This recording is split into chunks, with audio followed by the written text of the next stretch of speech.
प्रयागराज में भगवान परशुराम जी की शोभा यात्रा का आयोजन बड़े धूमधाम से किया गया, जिसने शहर में भक्ति और उत्साह का माहौल भर दिया।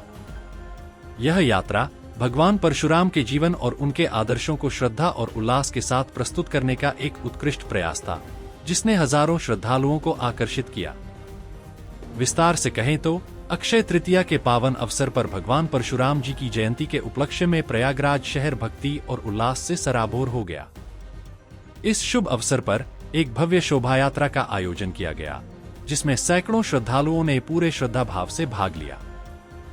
शोभा यात्रा में भगवान परशुराम की मनमोहक झांकी प्रदर्शित की गई, जो इस भव्य आयोजन का मुख्य आकर्षण बनी।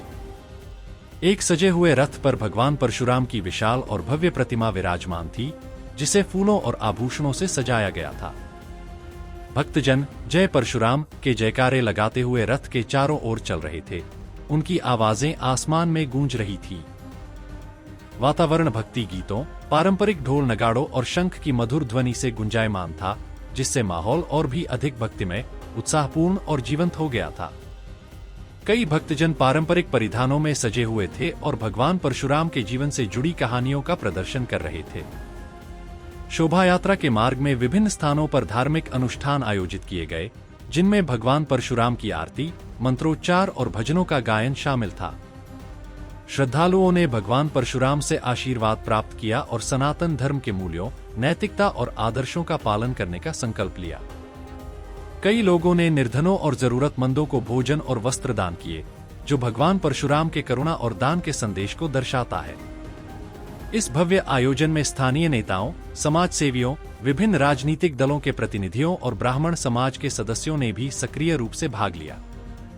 उन्होंने शोभा यात्रा के सफल आयोजन में अपना बहुमूल्य योगदान दिया और भगवान परशुराम के प्रति अपनी गहरी श्रद्धा व्यक्त की। कई स्वयंसेवकों ने शोभा यात्रा के दौरान जलपान और प्राथमिक चिकित्सा की व्यवस्था की। प्रयागराज में भगवान परशुराम जी की जयंती पर आयोजित यह शोभा यात्रा न केवल एक महत्वपूर्ण धार्मिक आयोजन था, बल्कि यह सामाजिक एकता, सांस्कृतिक समृद्धि और आपसी भाईचारे का भी प्रतीक साबित हुआ। इस पावन आयोजन ने विभिन्न समुदायों के लोगों को एक साथ लाकर प्रेम, सद्भाव और भाईचारे का अटूट संदेश दिया। शोभा यात्रा की अपार सफलता ने यह सिद्ध कर दिया कि प्रयागराज शहर में धार्मिक भावनाएं, सांस्कृतिक मूल्यों और परंपराओं का कितना गहरा प्रभाव है। भगवान परशुराम के शाश्वत आदर्श आज भी समाज को निरंतर प्रेरित करते हैं और हमें हमेशा धर्म के मार्ग पर चलने की प्रेरणा देते हैं, अन्याय के खिलाफ खड़े होने और कमजोरों की रक्षा करने की शिक्षा देते हैं। यह शोभा यात्रा एक यादगार अनुभव थी, जिसने सभी के दिलों में भगवान परशुराम के प्रति श्रद्धा और सम्मान की भावना को और भी मजबूत किया। परशुराम जयंती पे मैं सभी अपने विप्र भाइयों को बहुत बहुत शुभकामनाएं और बधाई देता हूं। ये बड़े सौभाग्य की बात है कि हम लोग विप्र परिवार में पैदा हुए हैं और अपने समाज के संस्कारों को, हिंदू धर्म के संस्कारों को अगली पीढ़ी तक पहुंचाने का काम विप्र समाज का है। हजारों साल से कहते हैं यूनान और मिस्र और रोमा सब मिट गए जहां से, अब तक मगर है बाकी नामो निशा हमारा। कुछ बात है कि हस्ती मिटती नहीं हमारी, सदियों रहा है दुश्मन दौरे जहां हमारा। तो आज ये जो हिंदू धर्म की हस्ती मिट नहीं रही है, उसका कारण है कि वेदों की, पुराणों की, वेदांतों की, सबकी जो नॉलेज है वो विप्र समाज ने, ब्राह्मण समाज ने पीढ़ी दर पीढ़ी हजारों साल पास ऑन करी है। परशुराम जयंती उसी का प्रतीक है। मैं सभी विप्र भाइयों को बहुत बहुत शुभकामनाएं और बधाई देने का काम करूं। देश के यशस्वी प्रधानमंत्री माननीय मोदी जी से कहना चाहता हूं और उत्तर प्रदेश के यशस्वी मुख्यमंत्री माननीय योगी आदित्यनाथ जी महाराज से कहना चाहता हूं, आज भगवान परशुराम जी की जयंती है और पूरे देश में भगवान परशुराम जी की जयंती में आज पूरा समाज एकजाई होकर सड़कों पर के परशुराम भगवान का भव्य शोभा यात्रा और जयंती मनाई जा रही है।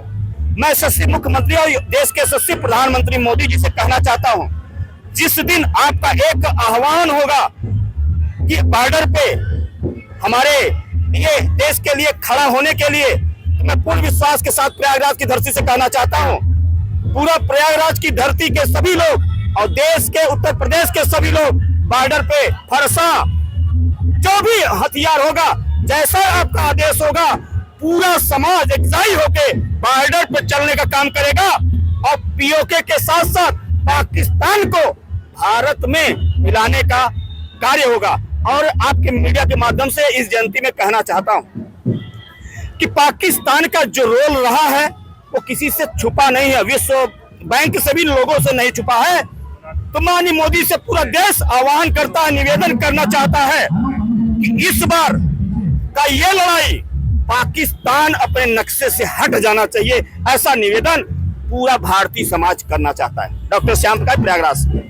देखिए, पहलगाम में जो घटना हुई है, राष्ट्रीय परशुराम सेना लगातार उनके प्रति सच्ची श्रद्धांजलि देती आई है और ये राष्ट्रीय परशुराम सेना का 8वां वर्ष है भगवान परशुराम की शोभा यात्रा।